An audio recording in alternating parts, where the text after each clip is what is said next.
This spring, I was in Hawaii, the love of my life, having a great time. And I get an email from my office saying, half a dozen of my employees in my corporate office received letters from the state of Maryland saying that their tax returns have been filed fraudulently in the state of Maryland. These were my corporate employees. So I thought, something's up. I get back. We look into, well, how did our office get breached? Someone must have hacked into my office. Well, then the phone rang again, and it's the state of Maryland saying, our federal ID number is being used on 50 fraudulent tax returns in the state of Maryland, and they were now flagging our tax ID. And then we called the IRS, and they said, oh yeah, by the way, we've got hundreds of tax returns with your federal ID number that are all fraudulent. Well, we figured out that there had been a spoofed email in my office that was allegedly from me saying, please send all the W-2s to me immediately, and my HR director did. So 584 employees, all of their personal data was released to a fraudulent third party, obviously. So we were required by law to send a letter to people that outlines exactly what happened, explains to them what remedies are available. We had to outline all of the requirements. And in addition, I put my name and my direct contact information in the letter to 584 employees. They all called me.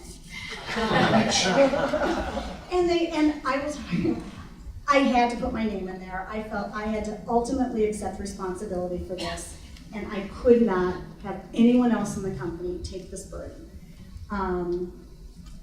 Employees called me, they were very upset, they were angry, their credit had all been accessed.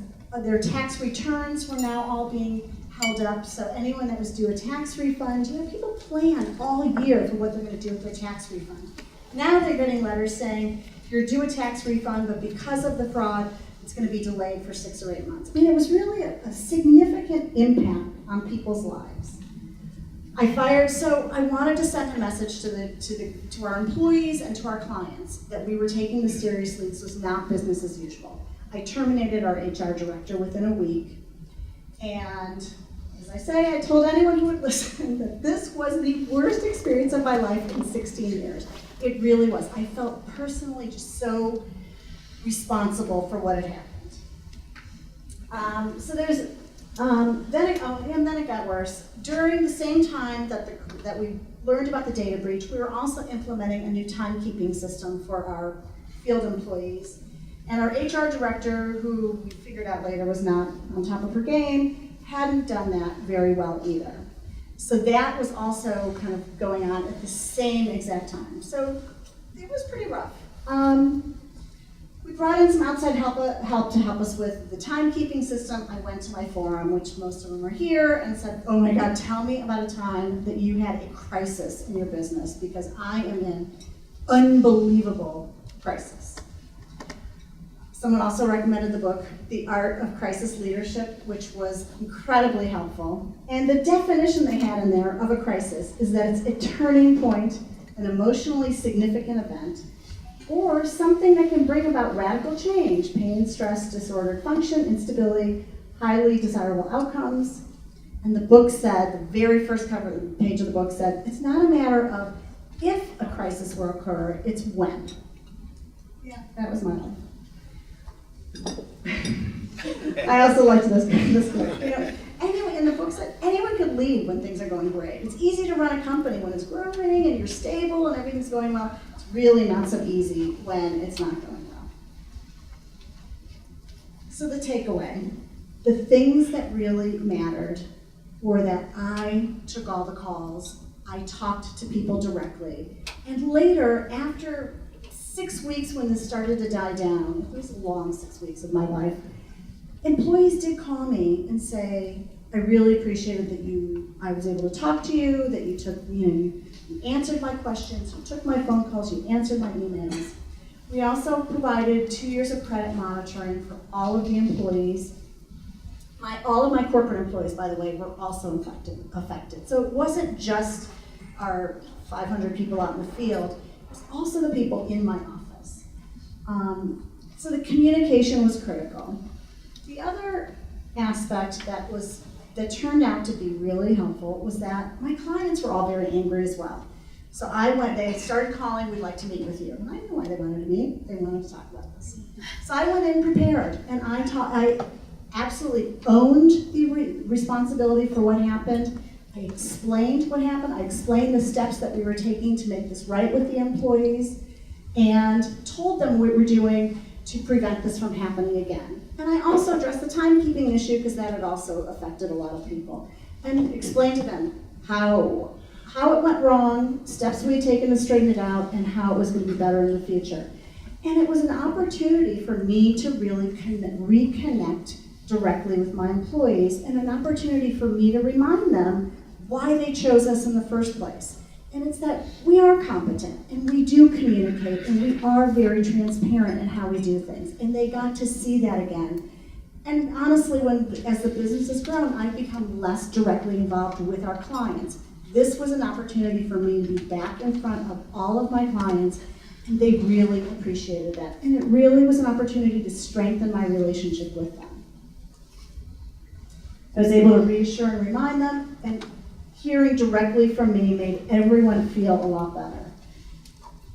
Removing the HR director was just the tip of the iceberg.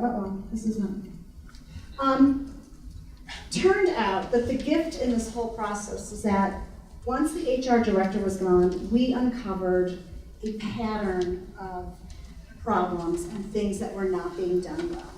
And realized that the data breach and the timekeeping issues were simply the tip of the iceberg and were probably the smallest things that could have happened to us of all the things that were not being done right. And if you had told me if you had told me in March that this was all going to turn out okay, there was no way I could have seen that. But I will tell you here today, the issue that I went through this March turned out to be the best thing for my company. It uncovered a systemic problem in my infrastructure that I was not aware of, and I would not have drilled down into had this not all bubbled up. We now are involved in a lawsuit. We probably could have had many more because of the things that were not being properly done. This saved my company. This data breach really was something that helped us tremendously and has put us in a much stronger position today. The book, The Art of Crisis Leadership, I cannot recommend enough. And it's nothing very sophisticated. It talked about open communication, accepting responsibility, and demonstrating that you are going to resolve the issue and put processes in place to prevent it from happening again. And that's what we did. It wasn't easy, it wasn't fun. I will tell you, this is not for the faint of heart. To have 500 employees call you directly to tell you every single way that you've ruined their life is not, it is not easy, but it did gain us a lot of credibility with our employees and especially with our clients. And it has left us in a far stronger position than I could have imagined. So it really turned out that this data breach that I thought at the time was the worst thing that had ever happened really was a gift to us and really helped us for the future.